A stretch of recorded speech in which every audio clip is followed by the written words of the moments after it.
A paz do Senhor Jesus, irmãos e irmãs, sejam todos muito bem-vindos mais uma vez à TV Viva Promessa. Você já é inscrito nesse canal? Você já deixou o seu like aí? Se não deixou, já deixa o seu like para que você possa aqui nos ajudar a fazer com que esse programa ele possa ser recomendado pelo YouTube. Seja bem-vindo, eu sou o pastor Kennedy Matos e você está no programa Evangelho em Foco. O programa onde nós analisamos a palavra de Deus e somos desafiados por ela semana após semana. E eu quero convidar você para que você possa e desafiar o seu coração, para que você possa compartilhar esse vídeo, para que você possa mandar aí agora. Entra aí abaixo, compartilhar e manda o link lá nos seus grupos de WhatsApp para que mais pessoas possam aqui acompanhar a palavra de Deus. Amém? Queridos irmãos, na semana passada nós pensamos que nós conseguiríamos concluir a carta de Paulo aos Romanos. Falando em Romanos, quero deixar aqui para você, eu tenho falado isso já há algumas semanas. Em breve, na editora Promessa, nós teremos o lançamento de um livro que é uma bênção sobre a carta aos Romanos. Um livro extraordinário. Então eu quero deixar você alerta, quando sair esse livro, entra no site e compra. Eu falo com propriedade porque eu li o livro. Eu já li ali o texto do livro e é maravilhoso. Romanos descomplicado. Você tem dificuldade, tem alguns textos ali que você meio que dá uma travada, você não conseguiu entender direito. Deus instruiu gente, deu sabedoria aos escritores para que possa ajudar você a entender melhor esse texto de Romanos. Então aguarde aí em breve Romanos Descomplicado na editora Promessa, tanto no site quanto na livraria ali no centro de São Paulo, tá bom? Bom, na semana passada nós vimos aqui que Paulo estava falando dos cooperadores da igreja de Roma e ele fala uma lista de cooperadores. A gente se emociona quando lê essa lista e o que Paulo fala dessas pessoas. Homens e mulheres que são anônimos. Eles são anônimos, só aparecem aqui e não aparecem em mais nenhum lugar das Escrituras, mas que contribuíram de uma forma tão profunda, tão marcante no ministério do apóstolo Paulo.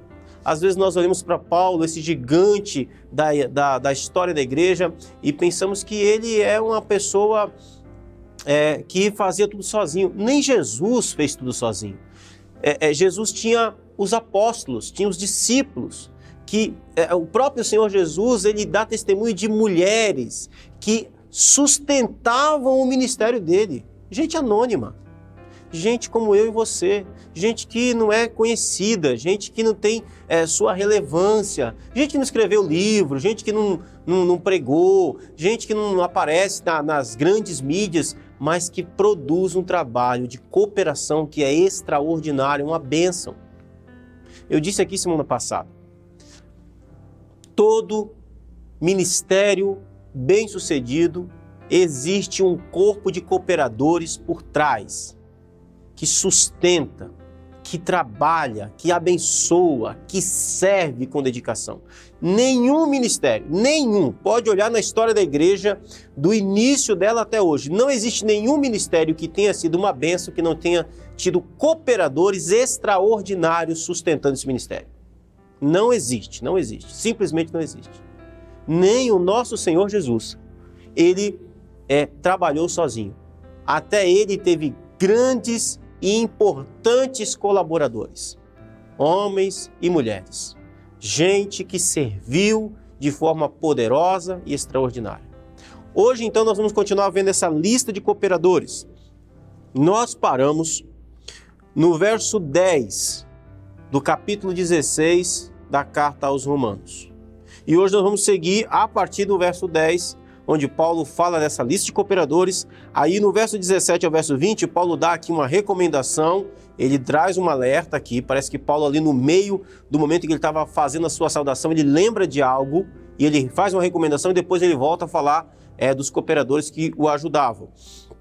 Então nós vimos aqui que Paulo falou sobre Priscila e Áquila, Paulo falou sobre parentes dele que eram cooperadores extraordinários, que eram companheiros de prisão, que eram bem vistos e que eram notáveis entre os apóstolos, como Andrônico e Júnias. Nós vimos que Paulo falou de dois cooperadores muito importantes para ele, Urbano e Estaques.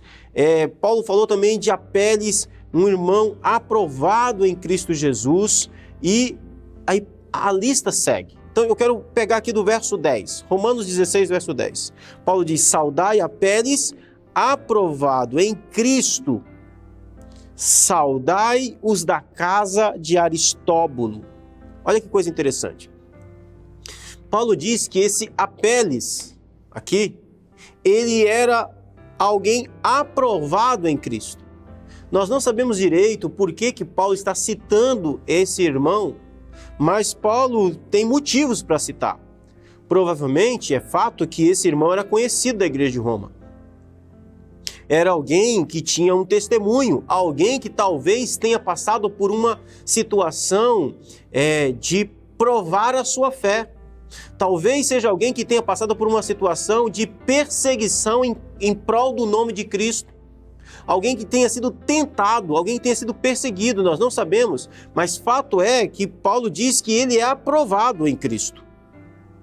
Paulo cita também Aristóbulo, e Paulo diz que Aristóbulo, ele tem uma igreja na casa dele. Quando Paulo diz saudai os da casa de Aristóbulo, esse da casa aqui não é só a família de Aristóbulo, é que na casa de Aristóbulo tinha uma igreja que se reunia. Então, provavelmente, essa carta foi lida lá também na congregação de Aristóbulo, que acontecia na casa dele. Olha que coisa interessante. Nós vimos na semana passada que Priscila e Áquila também eram cooperadores numa igreja que funcionava na casa deles. Agora, Paulo está falando de outra comunidade, a comunidade da casa de Aristóbulo. Olha que coisa interessante, né? A ideia de que as igrejas funcionavam na casa dos irmãos. Provavelmente aqui esse Aristóbulo, como alguns outros, eram pessoas de posses, pessoas que tinham espaço, né? E Paulo está mandando a sua saudação para aquela igreja que funcionava ali na casa de Aristóbulo. Verso 11, Paulo diz: saudai meu parente, outro parente dele, Herodião. Então, Paulo não era uma andorinha sozinha na sua família que tinha aceitado a Cristo. Ele tinha parentes que também tinham se convertido a Jesus. Herodião era um desses e provavelmente fazia parte da igreja que estava lá em Roma. Saudai-os da casa de Narciso, outra igreja. Então nós já temos a igreja da casa de Priscila e Áquila, temos a igreja da casa de Aristóbulo e agora nós temos a igreja que se reunia na casa de Narciso. Tem uma igreja lá na casa do irmão Narciso. Paulo diz: saudai os da casa de Narciso que estão no Senhor. Olha que coisa interessante. Paulo manda um abraço para esses irmãos. Imagine você, meu irmão, aí na sua igreja. Qual é o nome da sua igreja? Onde é que você se reúne? Onde é que você congrega? Bota aqui nos comentários de onde você é. Imagine que você receba uma carta e Paulo cita a sua igreja. Saudai os irmãos da igreja da promessa lá de fulano de tal. Que coisa maravilhosa. Agora, por que Paulo citaria a sua igreja? Por que Paulo citou essas igrejas? Ele tem um motivo por que ele está citando essas igrejas. Há uma razão no coração do apóstolo por que ele está citando essas igrejas. Paulo está mandando uma saudação, um abraço. Paulo está lembrando deles. O que você sentiria se Paulo mandasse uma carta para a sua igreja?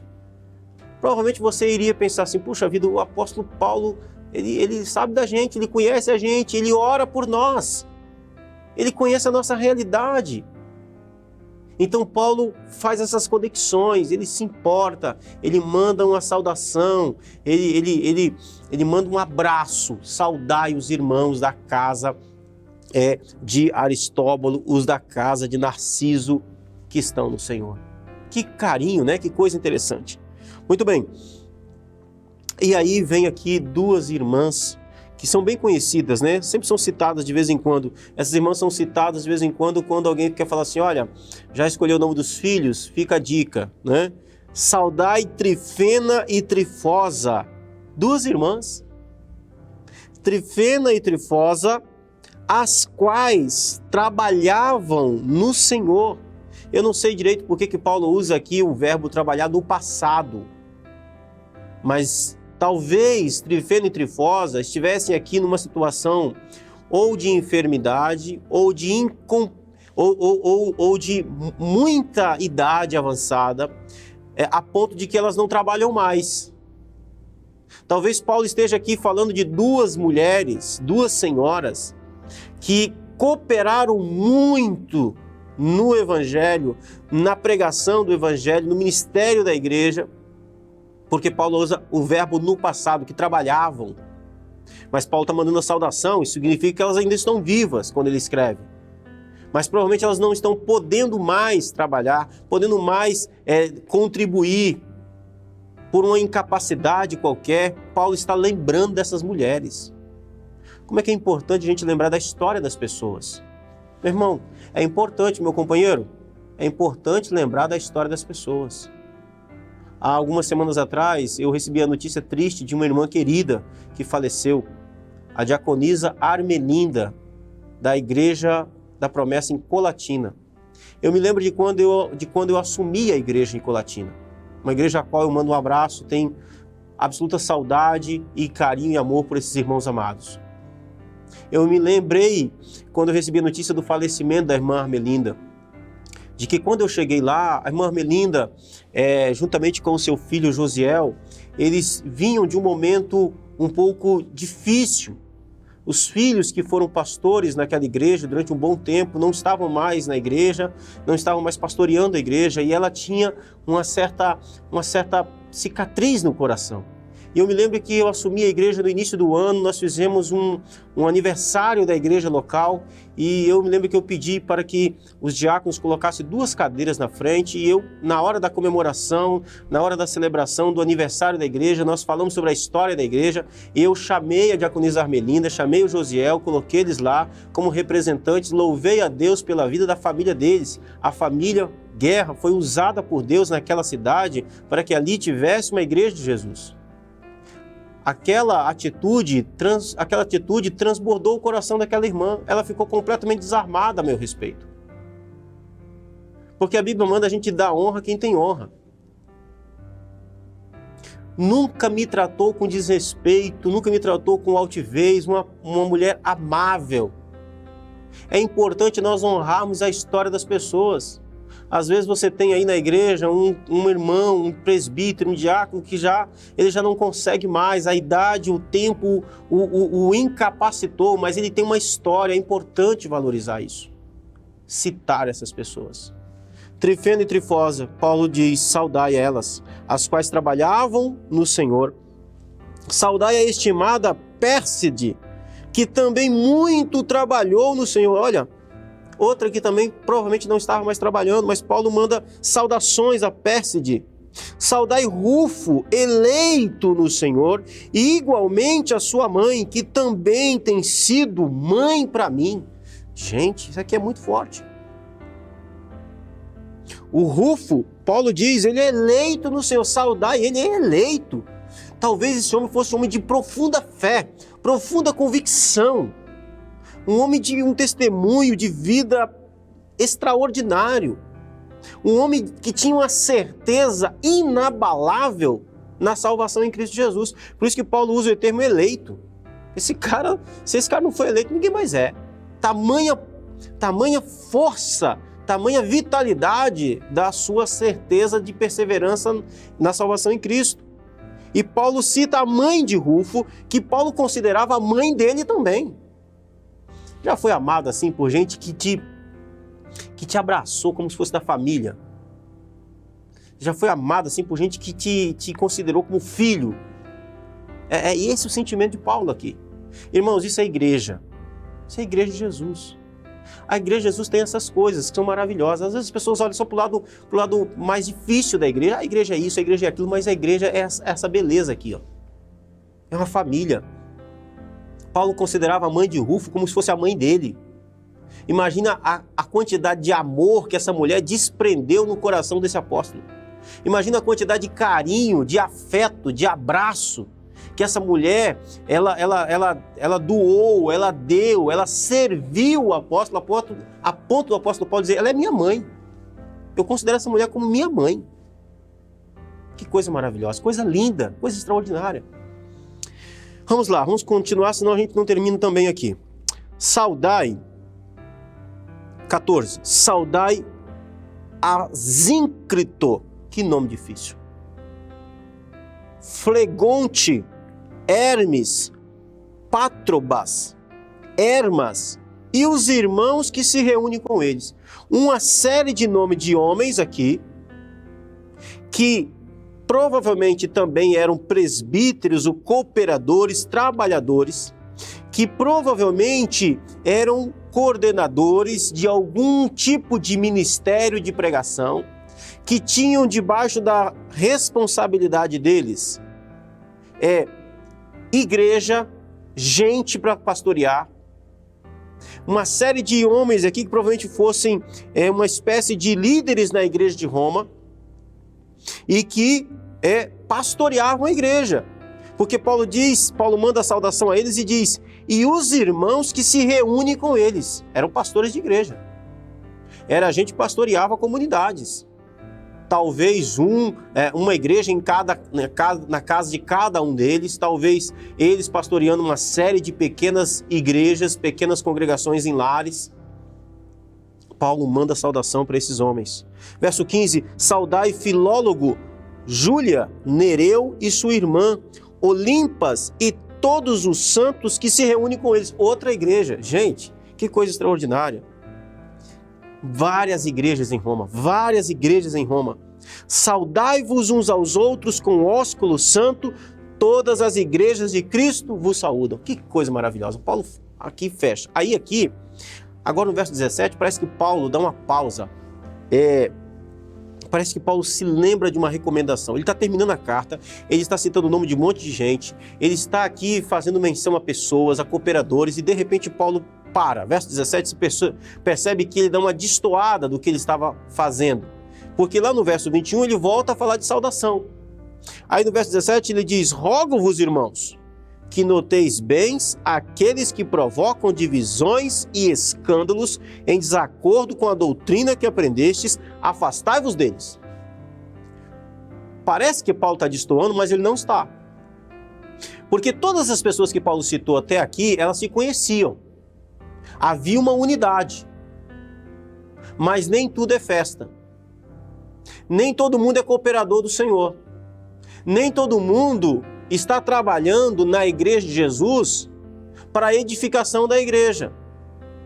Nem todo mundo está trabalhando a favor do ministério pastoral de Paulo. Nem todo mundo está apoiando. Tem gente que não está apoiando. Tem gente que não está ensinando aquilo que os apóstolos ensinaram. Tem gente que está pregando doutrina diferente. Tem gente que está puxando para o outro lado. E Paulo aqui ele vai dizer, olha, agora, irmãos, eu sei que nem tudo é flores. Eu sei que nós temos os problemas. Nós temos gente aí que não é gente que bota o ombro do lado. Pelo contrário. Enquanto a gente coloca com a colher, a pessoa está tirando com a pá. Aí Paulo vai dizer, eu rogo a vocês, irmãos, que noteiem bem, observem bem, prestem bem atenção àqueles que provocam divisões e escândalos. Tinha gente lá que queria rachar a igreja. Tinha gente lá que achava que a igreja tinha que ser do jeito dele, da cabeça dele. Tinha gente lá que questionava, isso aqui é a igreja de Jesus? Esse tipo de gente, Paulo diz assim, essas pessoas estão em desacordo com a doutrina que vocês aprenderam. Gente que está ensinando coisas diferentes daquilo que vocês aprenderam dos apóstolos. Aí Paulo dá uma orientação que parece ser bem severa, mas ela é importantíssima. Paulo diz, afastai-vos deles. Afastar, irmão. Às vezes a gente tem uma certa compaixão por lobo na igreja. Meu irmão, lobo não tem que ter compaixão, não. Quem poupa o lobo condena a ovelha. Gente está puxando para o outro lado, não tem comunhão com a gente. É simplesmente isso. Está em desacordo. Deixa eu falar um negócio com você. Você não gosta da doutrina da promessa, não? Meu irmão, você precisa se identificar com uma igreja que pensa igual a você, então. Porque você ficar na promessa, eu não gosto disso, eu não gosto daquilo, eu não concordo com isso, não concordo com aquilo, você precisa tomar uma decisão. Você precisa tomar uma decisão. Ou você entende que a igreja que você assume fazer parte, ela funciona desse jeito e tem essas características, e você então diz, bom, então eu preciso me adequar, eu preciso rever o meu ponto de vista. Ou então você diz, irmãos, fiquem em paz, eu vou procurar uma comunidade onde tem a ver com aquilo que eu acho que é. Aí é você. O que você não pode fazer é ficar puxando para o outro lado.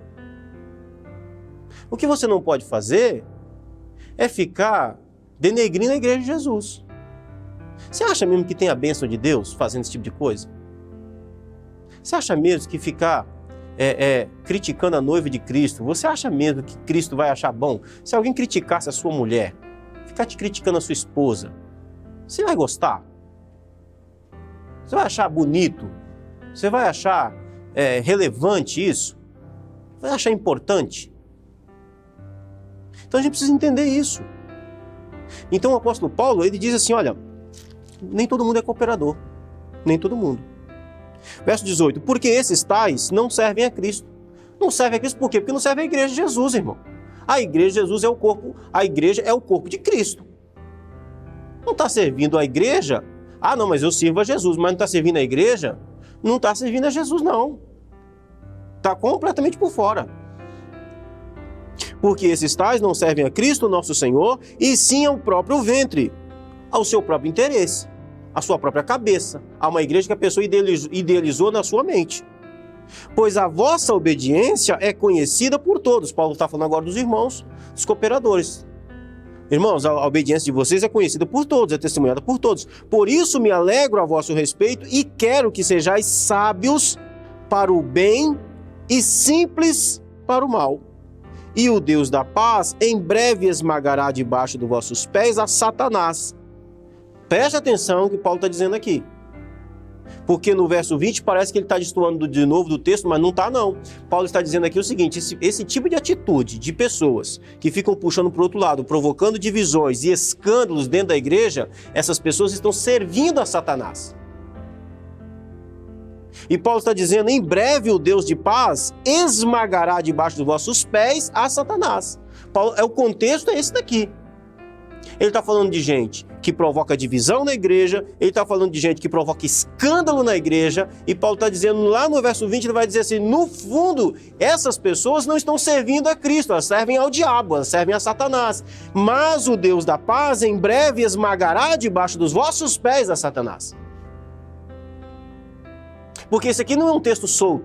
Esse verso 20 não é um verso isolado, solto do contexto. Paulo não é doido. Paulo não está falando da cabeça dele, ele está inspirado pelo Espírito Santo. Tem um contexto nesse verso aqui. Então tome cuidado, meu irmão. Tome cuidado em nome de Jesus. Porque talvez você está pensando que está fazendo trabalho para Deus, mas está sendo usado pelo diabo. E Satanás será esmagado debaixo dos pés de Cristo. Precisa tomar cuidado, precisa ter temor desse negócio, precisa rever essas coisas. Cuidado. E aí no verso 21, o apóstolo Paulo volta novamente a fazer as suas saudações. Saudai-vos, Timóteo. Saúda-vos, melhor, né? Saúda-vos, Timóteo, meu cooperador. Agora Paulo está fazendo, olha, daqui para lá, hein? Estão mandando para vocês um abraço. Timóteo, o meu cooperador. Esse muito conhecido, né? Paulo escreveu 2 cartas a ele. E Lúcio, Jason, Sosípatro, meus parentes. Todos eles estão mandando um abraço para vocês. É isso que Paulo está dizendo aqui.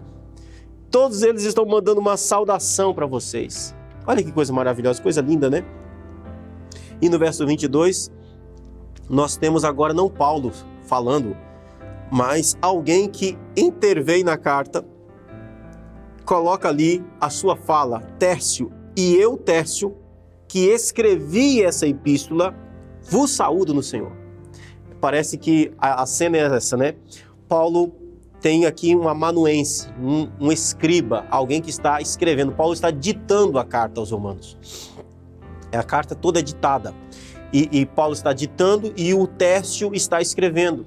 E aqui, quando Paulo está fazendo a saudação, parece que Tércio faz assim, só um minuto, Paulo, deixa eu mandar uma saudação também. E eu, Tércio, que escrevi essa epístola, vos saúdo no Senhor. Ótimo, Paulo, pode continuar. Eu acho maravilhoso isso daqui. Gente, Paulo não trabalha sozinho. Até para escrever uma carta ele precisa de ajuda. Você acha que não precisa de ajuda? Não precisa de ajuda não. Precisa sim, meu irmão. Aprenda que Deus enviou gente para te ajudar. Esse é o outro lado da moeda. Deus enviou gente para ajudar você. Você não faz tudo. Conte com aqueles que Deus tem enviado. Permita que eles sirvam em nome de Jesus. Amém? Muito bem. Aí Paulo volta à saudação. Saúda-vos, Gaio, meu hospedeiro, e de toda a igreja. Saúda-vos Erasto, tesoureiro da cidade, e o irmão Quarto. Gente importante, hein? O tesoureiro da cidade está mandando um abraço para os irmãos de Roma. Que coisa maravilhosa. Foi alcançado pelo Evangelho. A graça do nosso Senhor Jesus Cristo seja com todos vós. Amém. Terminando a doxologia, Paulo diz: ora, aquele que é poderoso para vos confirmar, segundo o meu Evangelho, e a pregação de Jesus Cristo, conforme a revelação do mistério guardado em silêncio nos tempos eternos. Que coisa, mano. Cada palavra nessa doxologia é uma expressão extraordinária. Aquele, o Senhor Jesus, que é poderoso para vos guardar, para vos confirmar segundo o meu Evangelho. Olha que coisa. E a pregação de Jesus Cristo, conforme a revelação do mistério guardado em silêncio nos tempos eternos, e que agora se tornou manifesto e foi dado a conhecer por meio das escrituras proféticas, segundo o mandamento do Deus eterno, para a obediência por fé entre todas as nações. Ao Deus único e sábio seja dada a glória por meio de Jesus Cristo, pelos séculos dos séculos. Amém. Paulo termina com a saudação e com o louvor a Jesus. Verso 25 ao verso 27, o que Paulo está querendo dizer aqui é o seguinte: aquele, o Deus Todo-Poderoso, que é poderoso para confirmar o quê? A fé que vocês têm. A obra de Cristo na vida de vocês, segundo o meu Evangelho, segundo a pregação de Jesus Cristo. Essa pregação, esse Evangelho que é conforme a revelação do mistério guardado em silêncio nos tempos eternos. Mistério aqui não é algo escondido. Mistério aqui é algo que foi revelado. É que mistério para Paulo no Novo Testamento tem um outro significado do que é mistério para nós hoje. Hoje, para nós, mistério é um negócio que ninguém sabe. É um código secreto. Mistério do Novo Testamento não é mistério. É algo revelado. Era algo que era mistério. É algo que é mistério para o homem sem Cristo. Mas para nós que recebemos a Cristo não é mistério mais. É aquele mistério no Novo Testamento, é aquilo que Deus ocultou aos sábios e entendidos desse mundo, mas revelou aos pequeninos. Quando ele revelou àqueles que creem em Jesus, não é mais mistério para nós, mas é um mistério porque Deus oculta isso daqueles da qual não tem Cristo. E o que é isso? É o modo pela qual Deus salva o homem. É a fé em Cristo Jesus, na sua obra. Então Paulo está dizendo assim: aquele que é poderoso para vos confirmar, segundo o meu Evangelho, segundo a pregação de Jesus, conforme a revelação do mistério, conforme o modo como Deus decidiu salvar vocês. Deus fez isso. Isso que estava escondido nos tempos passados, nos tempos eternos, em silêncio nos tempos eternos, mas que agora foi manifestado, foi revelado, dado a conhecer por meio das Escrituras. Não existe conhecimento da obra salvadora de Jesus sem a pregação do Evangelho. É por meio das Escrituras, Paulo diz. Então, aquele que fez tudo isso, segundo o mandamento do Deus eterno, para a obediência por fé, para que isso seja praticado, para que isso seja relevante na vida, entre todas as nações, Paulo diz: ao único Deus, o sábio, seja glória, por meio de Jesus Cristo, pelos séculos dos séculos. Amém. eu quero desafiar você para que a gente possa orar. Vamos orar mais uma vez. Eu quero agradecer a Deus por esse tempo que nós tivemos aqui juntos, na pregação da palavra, por essa carta extraordinária que nós passamos. Nós vimos muitas coisas na carta aos Romanos. Muita coisa. Eu gostaria que cada verdade dessa que está nessa carta impactasse o seu coração de forma singular e transformadora, em nome de Jesus. Pai Santo, obrigado por esse tempo onde nós nos debruçamos diante desta carta. Pelo Teu Espírito, o Senhor revelou ao apóstolo Paulo grandiosidades que edificam a nossa vida. Minha oração, Pai, nesse momento, no nome de Jesus, o Teu Filho, é que as verdades que o Senhor revelou na carta aos Romanos, essas verdades que atravessaram o século, impactaram vidas, transformaram pessoas, das pessoas mais notáveis desse mundo, as mais simples, que não entraram para o registro da história, mas que o Senhor usou essa carta para transformar vidas. Senhor, que essas verdades, que são Suas verdades na carta aos Romanos, transforme nossa vida dia após dia. Nos dê sede e fome pela Sua palavra, meu Deus, no nome de Jesus, e nos ajude. Que a Sua bênção, meu Deus, nos alcance e esteja conosco. Eu te peço, Pai, no nome de Jesus. Amém. Querido irmão, irmã, eu quero agradecer a Deus pela sua vida, por esse tempo que passamos juntos aqui, nessa jornada da Carta aos Romanos. Encerramos aqui. E na próxima semana, o que vem na próxima semana? Bom, aí eu quero convidar você para que você esteja aqui, para que você possa saber qual vai ser o desafio da próxima série. Quero fazer um convite para você. Sobre qual livro, qual carta, qual tema você gostaria que nós tratássemos aqui. Deixe aqui nos comentários para que a gente possa saber a sua opinião também. Qual carta, qual livro você gostaria que o Evangelho em Foco abordasse também aqui. Amém? Mas semana que vem nós já temos o material preparado. Nós vamos estar aqui mais uma vez para expor a palavra de Deus. Eu quero desafiar você uma última vez, perguntando a você: você já é um amigo da missão? Você já faz parte desse projeto? Se ainda não faz, faça parte. É uma bênção. Deus tem alcançado pessoas através da TV Viva a Promessa e você pode fazer parte desse projeto, daquilo que Deus está fazendo. Amém? Queridos irmãos, Deus abençoe o seu coração, a sua vida. Forte abraço a todos. Até semana que vem, se Deus quiser, no nome de Jesus. Amém.